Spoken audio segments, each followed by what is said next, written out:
نحمده ونستعينه ونستغفره ونعوذ بالله من شرور أنفسنا ومن سيئات أعمالنا من يهده الله فلا مضل له ومن يضلل فلا هادي له وأشهد أن لا إله إلا الله وأشهد أن محمدا عبده ورسوله لا نبي ولا رسول بعده قد أدى الأمانة وبلغ الرسالة ونصح الأمة وجاهد في سبيله حق جهاده الصلاة والسلام على نبينا مصطفى محمد صلى الله عليه وسلم وعلى آله وصحبه ومن سلك سبيله واهتدى بهداه إلى يوم الدين رب اشرح لي صدري ويسر لي أمري واحلل عقدة من لساني يفقهوا قولي قال الله تعالى في القرآن الكريم يا أيها الذين آمنوا اتقوا الله حق تقاته ولا تموتن إلا وأنتم مسلمون وقال يا أيها الناس اتقوا ربكم الذي خلقكم من نفس واحدة وخلق منها زوجها وبث منهما رجالا كثيرا ونساء واتقوا الله الذي تساءلون به والأرحام إن الله كان عليكم رقيبا وقال وتزوجوا فإن خير الزاد التقوى وقال النبي اتق الله حيثما كنت واتبع السيئات الحسنة tamhuha wa khaliqin nas wa khuluqis hasan. Jamaah Jumat rahimakumullah, segala puji bagi Allah Subhanahu wa taala, shalawat dan salam semoga tercurahkan kepada junjungan kita Nabi Muhammad sallallahu alaihi wasallam, keluarga dan para sahabatnya. Khotib berwasiat kepada diri sendiri khususnya dan jamaah sekalian, marilah kita bertakwa kepada Allah dengan sebenar-benarnya takwa. Semoga kita akan menjadi orang yang istiqomah sampai akhir hayat kita. Jamaah yang dirahmati Allah, zaman modern yang kita hadapi hari ini disebut para ulama sebagai yaitu zaman jahiliyah modern. Karena meski tampak maju secara teknologi, justru gelap dalam akidah, rusak dalam moral dan timpang dalam hukum yang jauh dari nilai ilahiyah. Jahiliyah ini bukan hanya menyembah berhala, batu, melainkan materi, popularitas, dan hawa nafsu. Bahkan dosa dipertontonkan dan dibanggakan. Inilah wajah baru jahiliyah, berbalut kemajuan namun kosong dari iman. Maka solusi sejati bukan sekedar reformasi sosial, melainkan revolusi spiritual, yaitu kembali total kepada tauhid murni, petunjuk wahyu dan hukum Allah yang adil.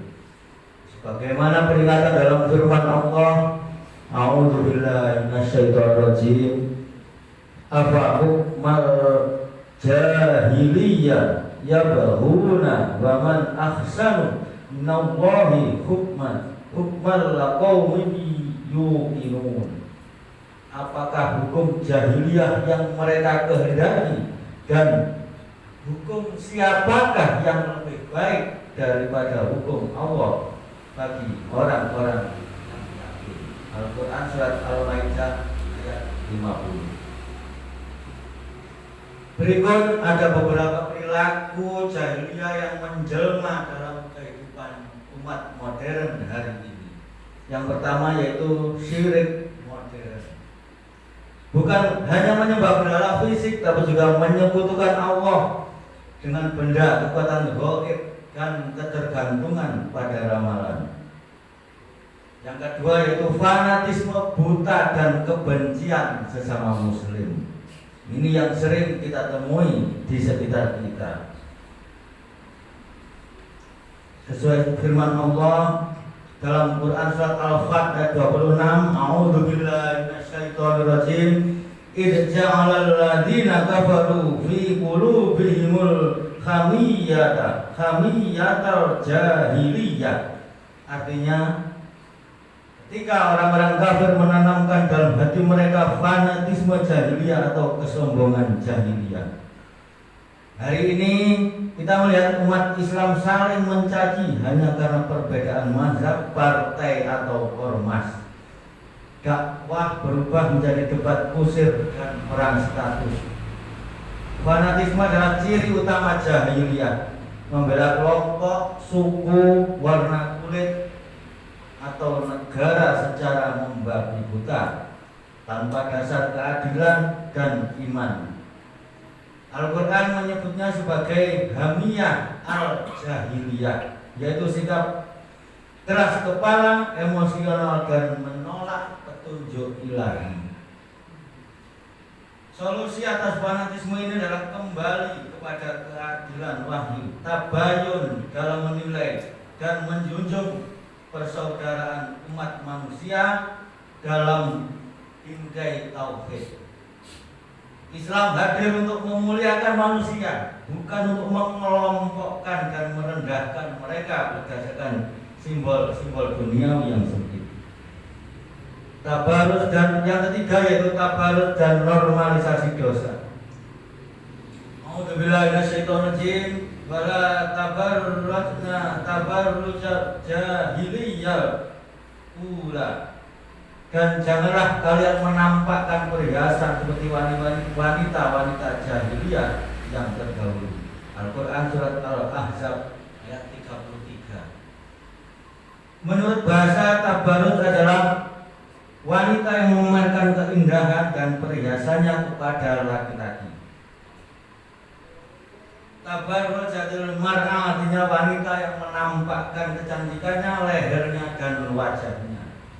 Adapun normalisasi dosa atau dalam bahasa Arab disebut tilful maksiyah, adalah fenomena di mana suatu perbuatan dosa dianggap biasa dan wajar dilakukan oleh sebagian orang. Ini bisa terjadi pada dosa kecil maupun dosa besar. Dan seringkali diawali dengan toleransi terhadap tindakan-tindakan yang sebenarnya tidak sesuai dengan ajaran agama. Akibat normalisasi dosa diantaranya itu kerusakan moral.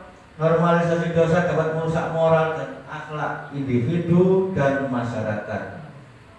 Hilangnya kepekaan. Orang yang terbiasa melihat dosa sebagai hal biasa akan kehilangan kepekaan terhadap dosa dan sulit untuk bertaubat dan terjerumus dalam dosa yang lebih besar.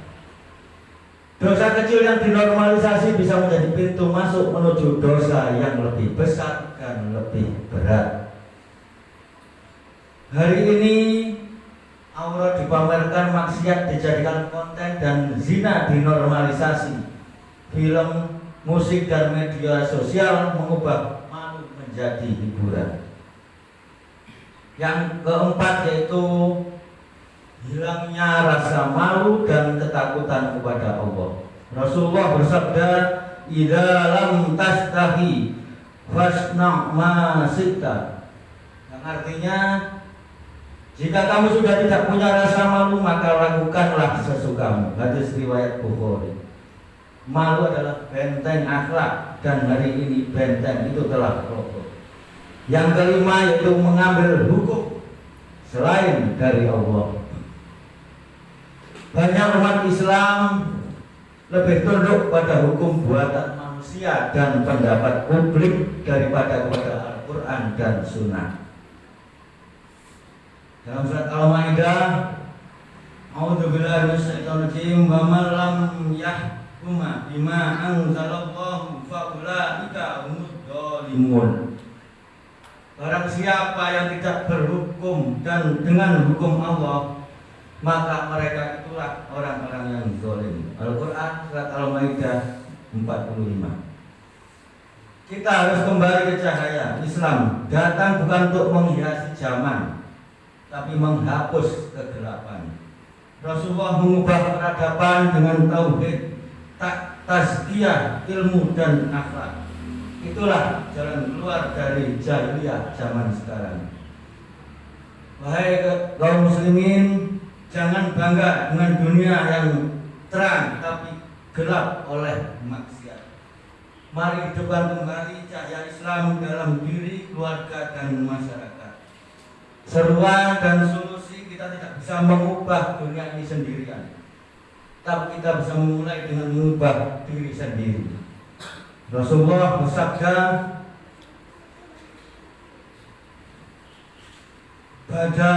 Bada al-Islamu ghoriban wa sayamudu kama bada'a fatuba lil ghuraba. Islam datang dalam keadaan asing dan akan kembali menjadi asing sebagaimana mulanya. Maka beruntunglah orang-orang yang asing itu. Hadis riwayat Muslim. Mari kita menjadi khuraba, orang-orang asing yang membawa cahaya di tengah gelapnya zaman. Bangun kembali iman dan tauhid, sucikan jiwa dari penyakit hati, tegakkan ilmu dan adab, hidupkan sholat dan dakwah. Jangan takut dikucilkan. Wahai hamba-hamba Allah, zaman jahiliyah zaman ini tidak akan padam dengan kemarahan, tapi dengan cahaya dakwah. Tidak cukup dengan protes, tapi harus dengan perubahan. Bukan zamannya lagi kita hanya menjadi penonton dosa, tapi mari kita menjadi pelita umat dengan aksi nyata dan persatuan umat. Barakallahu li wa lakum fil Qur'anil azim wa nafa'ani wa iyyakum bima fihi minal ayati wa dzikril hakim. Aqulu qouli hadza wa astaghfirullaha li wa lakum wa qur rabbi ighfir warham wa anta khairur rahimin.